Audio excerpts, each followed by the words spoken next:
ಈ ರೀಡಿಂಗ್ ನಿಮಗೆ ಅನ್ವಯಿಸಿದರೆ ಅಥವಾ ರೆಸೊನೇಟ್ ಆದರೆ ಮಾತ್ರ ತೊಗೊಳ್ಳಿ, ಇಲ್ಲಾಂದರೆ ಬಿಟ್ಬಿಡಿ. ಇದು ಒಂದು ಜನರಲ್ ರೀಡಿಂಗ್ ಮಾತ್ರ ಆಗಿರುತ್ತೆ.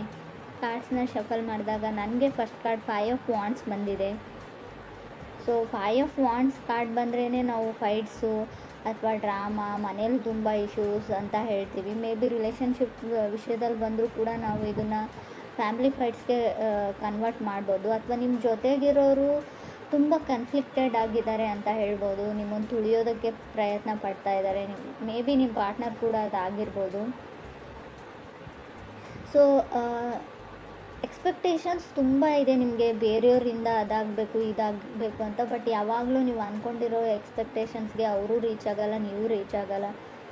ಫೇಲ್ಡ್ ಎನರ್ಜಿ, ಏನೋ ನಾನು ಕಳ್ಕೊಂಡ್ಬಿಟ್ಟೆ, ಸೊ ನನ್ನ ಲೈಫ್ ಸರಿ ಇಲ್ಲ, ಸೊ ಆ ಥರ ನೆಗೆಟಿವ್ ಥಿಂಕಿಂಗ್ ತುಂಬ ಇದೆ ಅಂತ 5 ಆಫ್ ವಾಂಡ್ಸ್ ಹೇಳ್ತಾ ಇದೆ ನಿಮಗೂ ನಿಮ್ಮ ಪಾರ್ಟ್ನರ್ಗೂ. ಸೆಕೆಂಡ್ ಕಾರ್ಡ್ ನನಗೆ 8 ಆಫ್ ಕಪ್ಸ್ ಬಂದಿದೆ. ಓವರ್ ಎನರ್ಜಿ ಅಂತ ಹೇಳ್ಬೋದು. ಆಲ್ರೆಡಿ ಸಪ್ರೇಟ್ ಆಗಿದ್ದೀರಾ, ಸೊ ಎಮೋಷ್ನಲ್ ಇದ್ದೀರಾ. ಮೇ ಬಿ ಯಾರ ಜೊತೆನೂ ಮಾತಾಡೋಕ್ಕೆ ಇಷ್ಟ ಇಲ್ಲ, ನಿಮ್ಮ ಪಾರ್ಟ್ನರ್ ಜೊತೆ ಕಮ್ಯುನಿಕೇಟ್ ಮಾಡೋಕ್ಕೆ ರೆಡಿ ಇಲ್ಲ. ನಿಮ್ಗೆ ಏನು ಹರ್ಟ್ ಆಗಿದೆ ಅಂತ ಹೇಳೋಕ್ಕೂ ಅದರ್ ಪರ್ಸನ್ ರೆಡಿ ಇಲ್ವೋ, ನೀವು ರೆಡಿ ಇಲ್ವೋ. ತುಂಬ ಮಿಸ್ಟೀರಿಯಸ್ ಎನರ್ಜಿ ಅಂತ ಹೇಳ್ಬೋದು. ಆಲ್ರೆಡಿ ನೀವು ಮೆಂಟಲಿ ಆ ರಿಲೇಷನ್ಶಿಪ್ಪಿಂದ ಹೊರಗಡೆ ಹೋಗಿದ್ದೀರಾ, ಕೆಲವರು ಫಿಸಿಕಲಿ ಅಷ್ಟೇ ಅಲ್ಲಿದ್ದೀರಾ ಅಂತ ಕೂಡ ಕಾರ್ಡ್ ಹೇಳ್ತಾ ಇದೆ. ಥರ್ಡ್ ಕಾರ್ಡ್ ನನಗೆ 7 ಆಫ್ ವಾಂಡ್ಸ್ ಬಂದಿದೆ. 7 ಆಫ್ ವಾಂಡ್ಸ್ ಕೆಲವೊಮ್ಮೆ ಕಂಫರ್ಟ್ ಲವ್ ಅಂತ ಹೇಳ್ತೀವಿ. ಆ ಕಂಫರ್ಟೇಬಲಿಟಿ ಇಲ್ಲ ನಿಮ್ಮಿಬ್ಬರ ಮಧ್ಯೆ ಅಂತ ಹೇಳುತ್ತೆ ಕಾರ್ಡು. ಸೊ ಮುಂಚೆ ಇತ್ತು, ಇತ್ತೀಚೆಗೆ ಇಲ್ಲ ಅಂತ ಕೂಡ ಹೇಳ್ಬೋದು. ಆಲ್ರೆಡಿ ಸಪ್ರೇಟ್ ಕೂಡ ಕೆಲವ್ರು ಆಗಿರ್ಬೋದು. ಗುಡ್ ಮೆಮೊರೀಸ್ ಇದೆ ನಿಮಗೆ, ತುಂಬ ಹಳೆ ನೆನಪುಗಳು ಕಾಡುತ್ತೆ, ಒಳ್ಳೊಳ್ಳೆ ನೆನಪುಗಳಿದೆ. ತುಂಬ ಲೆವೆಲ್ ಆಫ್ ಸ್ಟ್ಯಾಂಡರ್ಡ್ ಜಾಸ್ತಿ ಅವ್ರಿಗೆ ಅಂತ ಅನಿಸುತ್ತೆ. ಅಥವಾ ನೀವು ಕನೆಕ್ಟ್ ಆಗಿರೋ ಪರ್ಸನ್ಗೆ ಹೀಗೆ ಇರಬೇಕು, ಹೀಗೆ ಆಗಬೇಕು ಅನ್ನೋ ಕೆಲವೊಂದು ಲೆವೆಲ್ ಆಫ್ ಸ್ಟ್ಯಾಂಡರ್ಡಿಟಿ ಇದೆ ನಿಮಗೆ. ಮೇ ಬಿ ಅವರು ನಿಮ್ಮ ಕ್ರೈಟೀರಿಯಾಕ್ಕೆ ರೀಚ್ ಆಗ್ತಾ ಇಲ್ವೋ, ನೀವು ನಿಮ್ಮದೇ ಕೆಲವೊಂದು ರೂಲ್ಸ್ನ ಹಾಕ್ಕೊಂಡು ಬಿಟ್ಟಿದ್ದೀರಾ, ಕೆಲವೊಂದು ಎಥಿಕ್ಸ್ನ. ಸೊ ಇದು ಹೀಗೆ ಇರಬೇಕು, ಇದು ಹಾಗೆ ಆಗಬೇಕು ಅಂತ. ಆ ಲೆವೆಲ್ಗೆ ಯಾರೂ ರೀಚ್ ಆಗೋಕ್ಕಾಗಲ್ಲ. ಸ್ವಲ್ಪನಾದರೂ ಅಡ್ಜಸ್ಟ್ಮೆಂಟ್ ಇರಬೇಕು ಅಂತ ಕಾರ್ಡ್ ಹೇಳುತ್ತೆ. ಸೊ ಯಾರೋ ನಿಮ್ಮನ್ನು ಡೇಟ್ಗೂ ಕೂಡ ಕರಿಬೋದು, ನಿಮ್ಮ ಜೊತೆ ಮಾತಾಡಬೇಕು, ಟೈಮ್ ಬೇಕು, ಅಥವಾ ಕಾಲ್ ತುಂಬ ಏನೋ ಆಗಿಬಿಡುತ್ತೆ ಗಾರ್ಡ್ ಡೌನ್ ಮಾಡಿದರೆ. ಸೊ ಈಗೋ ಹರ್ಟ್ ಆಗುತ್ತೋ ಏನೋ ಗೊತ್ತಿಲ್ಲ ನಿಮಗೆ. ಸೊ ಯಾರ ಮುಂದೆನೂ ಫೀಲಿಂಗ್ಸ್ನ ಶೇರ್ ಮಾಡ್ಕೊಳ್ಳೋಕ್ಕೆ ರೆಡಿ ಇಲ್ಲ ನೀವು. ಎಲ್ಲಿ ಮತ್ತೆ ಹರ್ಟ್ ಆಗಿಬಿಡುತ್ತೋ, ಫಾಸ್ಟ್ ಹರ್ಟಿಂದ ಹೊರಗಡೆ ಬಂದಿಲ್ಲ ಅಂತ ಕೂಡ ಕಾರ್ಡ್ ಹೇಳುತ್ತೆ. ಫೋರ್ತ್ ಕಾರ್ಡ್ ನನಗೆ ಕಿಂಗ್ ಆಫ್ ಪೆಂಟಿಕಲ್ಸ್ ಬಂದಿದೆ. ಕೆಲವೊಮ್ಮೆ ಕಿಂಗ್ ಆಫ್ ಪೆಂಟಿಕಲ್ಸ್ ಸ್ಟೆಬಲ್ ಆಗಿರೋ ವ್ಯಕ್ತಿನ ರೀಪ್ರೆಸೆಂಟ್ ಮಾಡುತ್ತೆ. ಮೇ ಬಿ ವೃಷಭ ರಾಶಿಯವರು ಆಗಿರ್ಬೋದು ಅವರು, ಅಥವಾ ನೀವು ಕೂಡ ಆಗಿರ್ಬೋದು. ಒಳ್ಳೆ ಕೆಲಸದಲ್ಲಿದ್ದೀರಾ, ಸ್ಯಾಲ್ರಿ ಇದೆ, ನಿಮ್ಮ ಬಿಲ್ಸ್ನ ನೀವು ಪೇ ಮಾಡ್ಬೋದು. ಸೊ ಆ ಥರ ತುಂಬ ಸೀರಿಯಸ್ ಕೈಂಡ್ ಆಫ್ ಪರ್ಸನ್ ನಿಮ್ಮ ಲೈಫಲ್ಲಿ ಬರ್ಬೋದು, ಆಫರ್ ಮಾಡ್ಬೋದು. ಆಲ್ರೆಡಿ ನೀವು ಮದುವೆ ಆಗಿರ್ಬೋದು ಆ ಥರ ಇರೋ ವ್ಯಕ್ತಿ ಜೊತೆ. ಫಿಫ್ತ್ ಕಾರ್ಡ್ ನನಗೆ 2 ಆಫ್ ಕಪ್ಸ್ ಬಂದಿದೆ. ಕೆಲವರಿಗೆ ತುಂಬ ಡಿಫಿಕಲ್ಟೀಸ್ನ ಹೇಳ್ತೀನಿ. 2 ಆಫ್ ಕಪ್ಸ್ ಕೆಲವೊಮ್ಮೆ ಎಮೋಷ್ನಲ್ ರೀಬರ್ತ್ ಅಂತ ಹೇಳ್ತೀವಿ. ಕಣ್ಣಲ್ಲಿ ತುಂಬ ನೀರು ಹಾಕ್ಬೋದು ನೀವು ಫೆಬ್ಬಲ್ಲಿ. ತುಂಬ ಎಮೋಷ್ನಲಿ ಡ್ರೈನಡ್, ಎಲ್ಲ ಚಿಕ್ಕ ಪುಟ್ಟ ವಿಷಯನೂ ಮನಸ್ಸಿಗೆ ಹಾಕೊಳ್ಳುವಂಥ ಚಾನ್ಸಸ್ ಕೂಡ ಇದೆ. ತುಂಬ ಸೆನ್ಸಿಟಿವ್ ಪರ್ಸನ್ ಅಂತ ಹೇಳ್ತೀನಿ ಇನ್ನೊಂದು ಅರ್ಥದಲ್ಲಿ ಹೇಳಬೇಕಂದ್ರೆ. ಈ ಥರ ನೀವಿದ್ದೀರೋ ಅದರ್ ಪರ್ಸನ್ ತುಂಬ ಮೂಡಿ, ಯಾವಾಗ ಅವ್ರ ಮೂಡ್ ಕೈ ಕೊಡ್ತು ಅಂತ ಅವ್ರಿಗೆ ಗೊತ್ತಿರೋಲ್ಲ. ಸೊ ಸೈಲೆಂಟ್ ಆಗಿಬಿಡ್ತಾರೆ ಅವ್ರ ಮೂಡು ಅಪ್ಸೆಟ್ ಆಯಿತು ಅಂದರೆ ಅಂತ ಕೂಡ ಕಾರ್ಡ್ ಹೇಳ್ತಾ ಇದೆ. 6th ಕಾರ್ಡ್ ನನಗೆ ಜಡ್ಜ್ಮೆಂಟ್ ಕಾರ್ಡ್ ಬಂದಿದೆ. ಸೊ ಜಡ್ಜ್ಮೆಂಟ್ ಕಾರ್ಡ್ ಬಂದರೆ ಕೆಲವೊಮ್ಮೆ ನೀವು ಡಿವೋರ್ಸ್ಗೆ ಅಪ್ಲೈ ಮಾಡಿರ್ತೀರ, ಅಥವಾ ನಿಮ್ಮ ಫ್ಯಾಮಿಲಿಯಲ್ಲಿ ಏನೋ ಲೀಗಲ್ ಇಶ್ಯೂಸ್ ನಡೀತಾ ಇರುತ್ತೆ. ಡಿವೋರ್ಸೇ ಅಂತ ಹೇಳಲ್ಲ ನಾನು, ಮೇ ಬಿ ಲಾಯರ್ನ ಕನ್ಸಲ್ಟ್ ಮಾಡೋದು, ಸೊ ಕೋರ್ಟ್ಗೆಲ್ಲ ಓಡಾಡೋದು, ಈ ಥರ ಲೀಗಲಿ ಕೆಲವೊಂದು ಇಶ್ಯೂಸ್ ನಡೀತಾ ಇದ್ರೂ ಕೂಡ ಜಡ್ಜ್ಮೆಂಟ್ ಕಾರ್ಡ್ ಬಂದಿರುತ್ತೆ. ಡಿಫಿಕಲ್ಟೀಸ್ ಅಂತ ಹೇಳ್ತೀನಿ. ಸೊ ಯಾರಿಂದನೂ ದೂರ ಆಗೋಕ್ಕೆ ಟ್ರೈ ಮಾಡ್ತಾ ಇದ್ದೀರಾ, ವಾಕವೇ ಆಗೋಕ್ಕೆ ಟ್ರೈ ಮಾಡ್ತಾ ಇದ್ದೀರಾ. ಫೈಟಿಂಗ್ಸ್ ಅಂತ ಇದೆ, ಕೇರ್ಫುಲ್ ಆಗಿರಿ.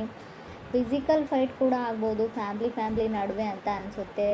ಸೊ ಮೇ ಬಿ ಯಾವುದಾದ್ರೂ ಕೇಸು, ಕಾನೂನು, ಸೊ ಆ ಥರ ಫೈಲ್ ಡಾಕ್ಯುಮೆಂಟೇಷನ್ ಸ್ವಲ್ಪ ಓಡಾಟ ಜಾಸ್ತಿ ಇರುತ್ತೆ. ಜಡ್ಜ್ಮೆಂಟ್ ಇರೋದ್ರಿಂದ ತುಂಬ ಕೇರ್ಫುಲ್ ಆಗಿರಬೇಕು.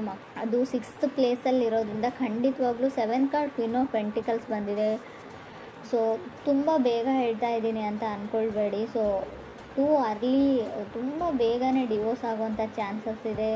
ಸೊ ಮೇ ಬಿ ಅವರನ್ನು ನೀವು ಅರ್ಥ ಮಾಡ್ಕೊಳ್ಳಲ್ಲ, ಸೊ ಇನ್ನೂ ಜಸ್ಟ್ ಕ್ರಶ್ ಆಗಿರುತ್ತೆ, ಬ್ರೇಕಪ್ ಆಗುವಂಥ ಚಾನ್ಸಸ್ ಇದೆ. ಸೊ ಇನ್ನೂ ಅವ್ರ ಬಗ್ಗೆ ನೀವೇನು ತಿಳ್ಕೊಂಡಿರಲ್ಲ. ಸೊ ಆಲ್ರೆಡಿ ಕೆಲವ್ರಿಗೆ ಆಗಿರ್ಬೋದು. 8th ಕಾರ್ಡ್ ನನಗೆ 3 ಆಫ್ ಸಾರ್ಡ್ಸ್ ಬಂದಿದೆ. ಸೊ ಬ್ರೋಕನ್ ಹಾರ್ಟ್ ಅಂತ ಹೇಳುತ್ತೆ ಕಾರ್ಡು. 8th ಪ್ಲೇಸಲ್ಲಿ 3 ಆಫ್ ಸಾರ್ಡ್ಸ್ ಇರೋದ್ರಿಂದ ಸೊ ರಿಯಲೈಸ್ ಆಗುತ್ತೆ ನಿಮಗೆ ಎಷ್ಟು ಡೀಪರ್ ಲೆವೆಲ್ ಆಫ್ ಫೀಲಿಂಗ್ಸ್ ಇತ್ತು ನಿಮಗೆ ಅಂತ.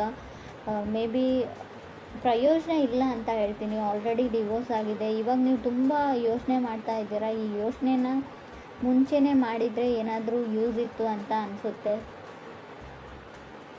ಸೊ ನಾನು ಯಾವಾಗಲೂ ಹೇಳ್ತೀನಿ, ತಾಳ್ಮೆ ಇರಲಿ. ಒಂದು 100 ಟೈಮ್ಸ್ ಯೋಚನೆ ಮಾಡಿ ಯಾವುದೇ ಡಿಸಿಷನ್ನ ತೊಗೊಳ್ಳೋಕ್ಕಿಂತ ಮುಂಚೆ ಅಂತ.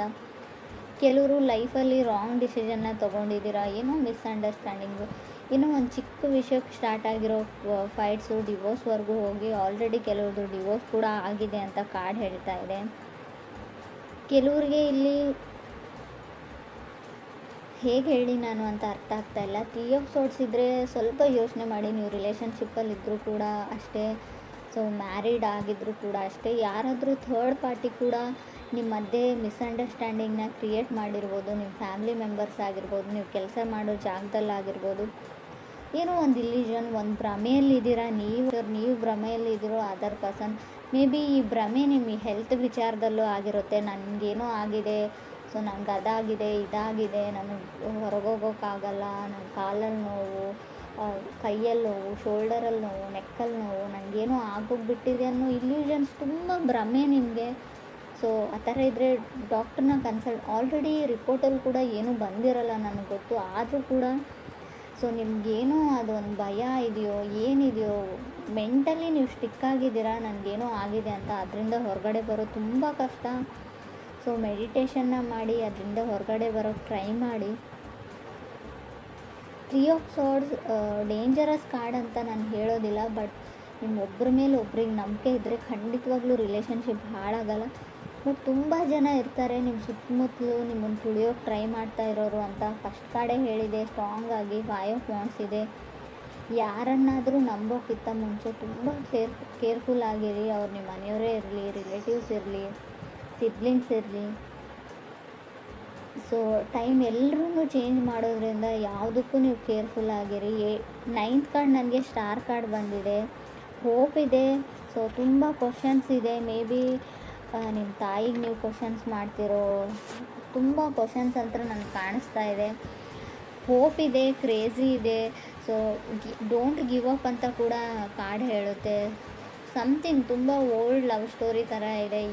ಇವಾಗಿನ ಜನ್ರೇಷನ್ ಲವ್ ಸ್ಟೋರಿನೂ ಅಲ್ಲ ಇದು. 10th ಕಾರ್ಡ್ ನನಗೆ 7 ಆಫ್ ಸಾರ್ಡ್ಸ್ ಬಂದಿದೆ.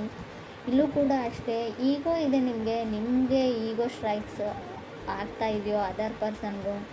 ಒಂದು ಚಿಕ್ಕ ಈಗೋ, ಒಂದು ಚಿಕ್ಕ ಕಾಲು, ಒಂದು ಚಿಕ್ಕ ಮೆಸೇಜಲ್ಲಿ ಎಲ್ಲ ಪ್ರಾಬ್ಲಮ್ ಸಾಲ್ವ್ ಆಗೋಗುತ್ತೆ.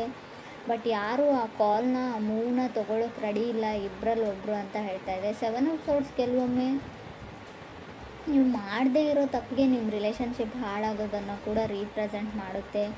ಸಮಥಿಂಗ್ ಮಿಸ್ಅಂಡರ್ಸ್ಟುಡ್ ಮಾಡ್ಕೊಂಡಿದ್ದೀರಾ ನೀವು ನಿಮ್ಮ ಪಾರ್ಟ್ನರ್ ಬಗ್ಗೆ ಅಂತ ಹೇಳ್ಬೋದು. ಕ್ರಾಸ್ ವಾಷರ್ಸ್ ಆಗಿದ್ದ ಬಗ್ಗೆ ತಪ್ಪು ತಿಳ್ಕೊಂಡಿದ್ದೀರಾ. ಗೊತ್ತು, ಯಾವಾಗಲೂ ಅವ್ರ ಗೋಳನ್ನೇ ಹೇಳ್ತಾ ಇರ್ತಾರೆ. ನಿಮಗೆ ಕೇಳಿ ಸಾಕಾಗಿದೆ, ಕಿರಿಕಿರಿ ಆಗಿದೆ. ಖುಷಿಯಾಗಿರೋದನ್ನು ಏನೂ ಹೇಳೋದಿಲ್ಲ, ಖುಷಿಯಾಗಿರೋರ್ನೂ ಬಿಡೋದಿಲ್ಲ, ಖುಷಿಯಾಗಿರೋಕ್ಕೆ ಟ್ರೈನೂ ಮಾಡೋದಿಲ್ಲ ಅಂತ ನಿಮ್ಗೆ ಅನ್ನಿಸ್ತಾ ಇರ್ಬೋದು. 11th ಕಾರ್ಡ್ 8 ಆಫ್ ಕಪ್ಸ್ ಬಂದಿದೆ. ಸೊ ಲವ್ ಇದೆ ಇಬ್ಬರ ಮಧ್ಯೆ. ಬಟ್ ಏನೋ ಹರ್ಟ್ ಇದೆ, ಫಾಸ್ಟ್ ಹರ್ಟು, ಓವರ್ ಥಿಂಕಿಂಗು, ಪದೇ ಹಿಂದೆ ನಡೆದದ್ದನ್ನು ಜ್ಞಾಪಕ ಮಾಡ್ಕೊಡ್ತಾ ಇದ್ದಾರೆ. ಸೊ ತುಂಬ ಪ್ರಾಮಿಸಸ್ನ ಮಾಡಿದರೆ ಯಾರಾದರೂ, ಸೊ ಪದೇ ನಿಮ್ಮ ಲೈಫಲ್ಲಿ ಸರ್ಕಲ್ ಥರ ಮತ್ತೆ ಬರ್ತಾ ಇದ್ದಾರೆ, ಮತ್ತೆ ಆಣೆ ಪ್ರಮಾಣ ಮಾಡ್ತಾ ಇದ್ದಾರೆ. ಯಾವುದನ್ನು ಅವ್ರು ಈಡೇರಿಸ್ತಾ ಇಲ್ಲ, ನಡೆಸ್ಕೊಳ್ತಾ ಇಲ್ಲ ಅಂತಂದರೆ ಖಂಡಿತವಾಗ್ಲೂ ಅವರನ್ನು ಅವ್ರ ಪಾಡಿಗೆ ಬಿಟ್ಬಿಡಿ. ಟೈಮ್ ಟು ಗಿವ್ ಅಪ್ ಅಂತ ಹೇಳುತ್ತೆ 8 ಕಾರ್ಡು. ಯಾವುದು ನಿಮಗೆ ಸರ್ವ್ ಮಾಡಲ್ಲ, ಯಾವುದರಿಂದ ನಿಮಗೆ ಖುಷಿ ಆಗಲ್ಲ, ನೆಮ್ಮದಿ ಇಲ್ಲ, ತುಂಬ ಹರ್ಟ್ ಇದೆ, ತುಂಬ ನೋವಿದೆ, ಅದನ್ನು ಬಿಟ್ಬಿಡಿ, ಆ ದಾರಿನ ಬಿಟ್ಬಿಡಿ, ಅವ್ರನ್ನ ಮರ್ತು ಬಿಡಿ ಅಂತಲೇ ಕಾರ್ಡ್ ಹೇಳ್ತಾ ಇದೆ ಲಾಸ್ಟ್ ಕಾರ್ಡು. ಸೆಲ್ಫ್ ಕೇರ್ ಇರಲಿ, ನಿಮ್ಮ ಬಗ್ಗೆ ನೀವು ಯೋಚನೆ ಮಾಡಿ. ತುಂಬ ಯಾರಿಗೋಸ್ಕರನೋ, ಈ ಸೊಸೈಟಿಗೋಸ್ಕರನೋ, ಯಾರು ಖುಷಿಯಾಗಿರ್ತಾರೆ, ನಮ್ಮ ಪೇರೆಂಟ್ಸ್ ಖುಷಿಯಾಗಿರ್ತಾರೆ, ಅದನ್ನೆಲ್ಲ ಬಿಟ್ಬಿಡಿ, ನಿಮಗೋಸ್ಕರ ನೀವು ಬದುಕಿ ಅಂತ ಲಾಸ್ಟ್ ಕಾರ್ಡ್ ಹೇಳ್ತಾ ಇದೆ.